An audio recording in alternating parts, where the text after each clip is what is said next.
주님의 이름으로 사랑하고 축복합니다. 우리의 밝은 미래는 우리 주님과 함께 할 때 이루어지는 줄 믿습니다. 어떻게 그런 밝은 미래를 살 수 있을지. 먼저는 주님의 은혜로 오늘 1절의 말씀을 통해서 얼굴이 있는데 밝은 얼굴로 살 수 있기를 소망합니다. 어제는 점심에 이렇게 전도를 하고 식사를 하고 이렇게 성도님들과 오고 지하에 주차를 했는데 알지 못한 일이 있었어요. 누가 주차를 하려고 이렇게 후진을 하고 있었나 봐요. 근데 우리는 다 못 봤죠.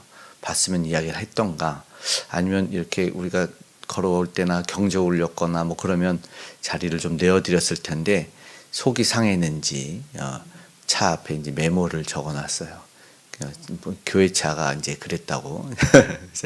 참 좀 아쉽고 또 얼마나 속이 상했을까. 그래서 얼마나 화가 나서 이렇게 메모를 남겼을까. 여러 가지 생각이 들고 그런데 그렇게 한다고 달라지는 게 없는데 우리는 몰랐는데 일부러 그럴 리가 없었을 텐데 아쉬움도 조금 있었습니다.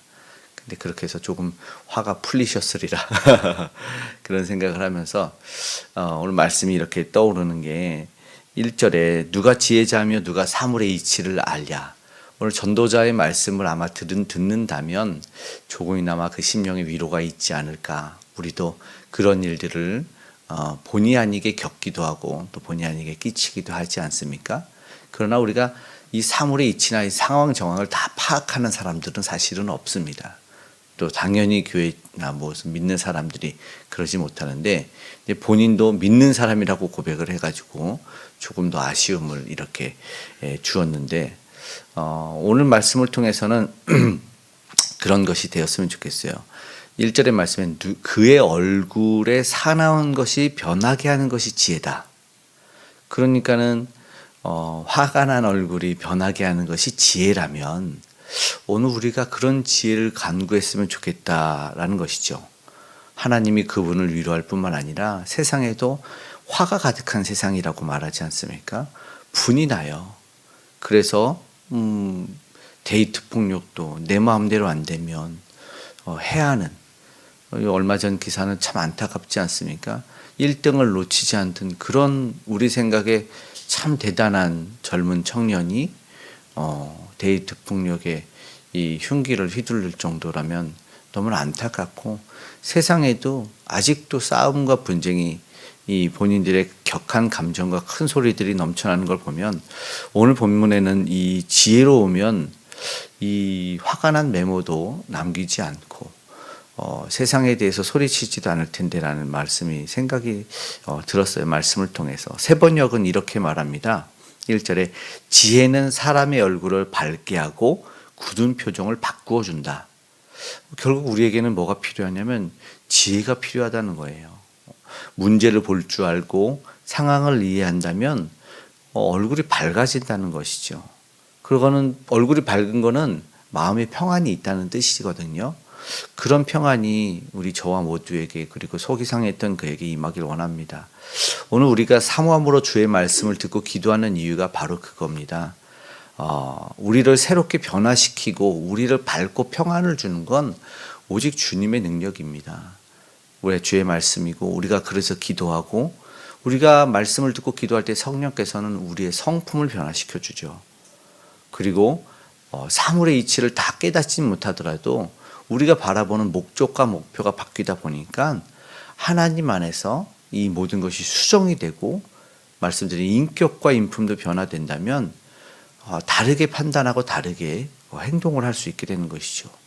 오늘 우리도 겸손히 기도하지 않습니까? 말씀을 듣고 하나님이 나를 주장하시고 우리의 삶을 인도해 달라고 그렇게 기도할 수 있기를 그리고 말씀드린 이 지혜가 세상을 사는 지혜가 우리에게 있기를 원합니다 라고 기도했으면 좋겠습니다. 두 번째 지혜로 인도함을 받아야 된다고 생각합니다. 2절에서부터 이 4절의 말씀은 왕에 대한 이야기를 하고 있어요. 왕의 명령을 지키라고 강하게 얘기합니다. 그런데 지금은 이제 왕이 우리에게는 없지만 당시에는 왕이었던 솔로몬 이 전도자가 이야기를 하고 있는데 왕의 명령을 지켜야 되는 이유는 그 권위가 하나님이 주셨기 때문이라는 이야기를 하고 싶은 거고요. 그런데 지금 우리가 왕이 누구냐 생각해 봐야죠. 우리가 권력자를 예전에는 많이 두려워했죠. 권세 잡은 자들을 두려워하기도 하고 그랬는데 근래에는 왕이 없어졌어요. 조금만 내게 잘못하면 누구나 다 가서 훈계하거나 끌어내릴 수 있는 사람들이라고 생각해요. 갑질을 조금 한다거나 내 마음을 상하게 하면 두고 봐라. 내가 뭐 별 테러를 줄 거야. 댓글 테러를 줄 거야. 어떤 상황도 조장하는 경우도 있어요. 그리고 그게 가짜인 경우도 있더라고요. 그냥 본인만 속이 뭔가 상했는데 그냥 끌어내리고 싶은 거예요. 그리고 왕도 내가 훈계를 하죠. 예전에 목회자나 이런 뭐 전도사님들을 옛 교회 이 선배 어르신들이 존중했던 이유, 섬겼던 이유는 하나님이 그들을 세웠다고 생각했기 때문입니다. 그러면 성경대로라면 작은 자에게 냉수를 주면 결단코 그가 상을 잃어버리지 않을 거죠. 그런 개인의 믿음으로 섬겼죠. 물론 지금에서야 목회자들이나 어떤 지도자들이 실제로 많이 실추하는 행동을 보였기 때문에 이 권위와 권세가 땅에 떨어졌지만 그러나 그들을 그럼에도 불구하고 내가 내 손으로 저들을 훈계하고 내 마음대로 조종하지 않으려 하는 이유는 하나님의 권위를 인정하기 때문입니다. 하나님이 책임져 주시고 하나님이 저들을 심판하시고 또 저들을 그렇게 대우한 사람들에게도 은혜 주실 줄 믿습니다.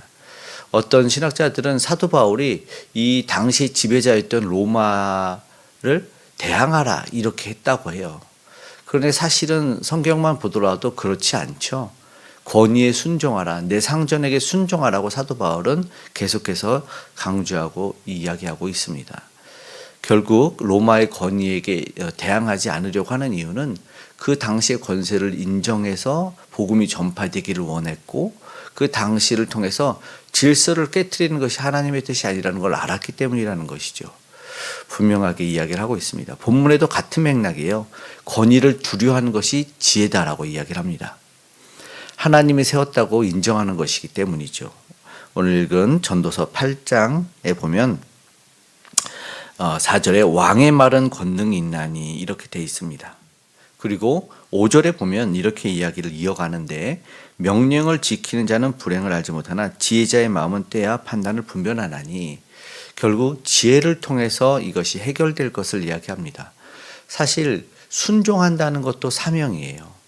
내가 왕의 신하로서 왕에게 순종한다. 이거는 자신이 하나님에게 받은 사명의 순종이거든요. 결국 무너진 세상을 바로잡을 수 있는 것은 공의를 당연히 실천해야 하는 것이지만 권세를 파기하기 위해서 또 다른 권세를 만드는 것은 아니고 존중하며 따라가며 기도해 주는 것. 그러니까 그리스도인들이 세상에 비어있는 공백을 메꿔주고 미숙함을 채우고 또 어쩌면 기다리는 것이 이 세상에게 보여줄 지혜다라는 생각이 들죠. 결국 우리는 말씀드린 지혜가 함께 있는 그리스도가 함께 있을 때에 우리 주님과 함께할 때 우리는 밝은 미래를 열어낼 수 있다고 생각을 합니다. 그 명령을 지는 자는 화를 피한다라는 말을 하는 거예요.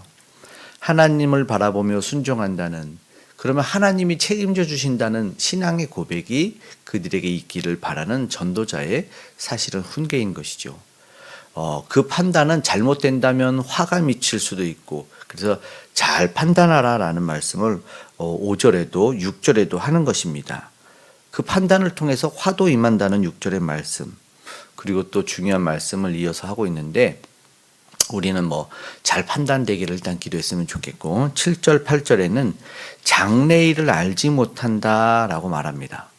예, 한 치 앞도 모르는 인생이라 얘기를 하죠. 그러나 우리는 늘 알고 싶어해요. 그래서 믿지 않는 이들은 어떤 뭐 작은 점, 뭐 요즘에 인기가 있는 뭐 타로점이라든가 이 그림을 보면서 뭐 운세를 점치고 앞날을 예견하기도 하고 막 그래요. 궁금하죠. 내 앞에 인생이 어떻게 될지. 그런데 성경에는 사실은 다른 건 몰라도 우리에게 약속된 미래는 있습니다. 뭐냐면 바로 그리스도와 함께라면 저 천국이 보장된다는 것입니다. 우리가 아무리 큰 잘못을 저지르고 많은 실수하고 부족과 미숙과 연약함이 늘 존재해서 스스로에게도 그렇고 누군가에게도 상처 주고 힘들게 하는 인생일지라도 하나님 앞에 진정 회개하고 예수 그리스도를 의지해서 믿음을 고백할 때 분명한 보장이 미래가 열려 있다는 것입니다. 그와 함께하는 주님을 경험하게 될 것이고 세상에서 주지 못했던 은혜와 평강을 누리게 될 것이며 무엇보다 주님이 예비하신 저 천국을 누리게 될 줄로 믿습니다. 우리 주님은 그들을 결코 홀로 두지 않고 떠나지 않겠다고 하셨고 그리고 보혜사 성령을 통해서 우리를 인도해 주신다고 했습니다. 오늘은 또 금요기도회가 8시로 변경이 돼서 있는 날이기도 하지만 또 돌아오는 주일은 우리가 성령 강림 주일이라고도 얘기합니다.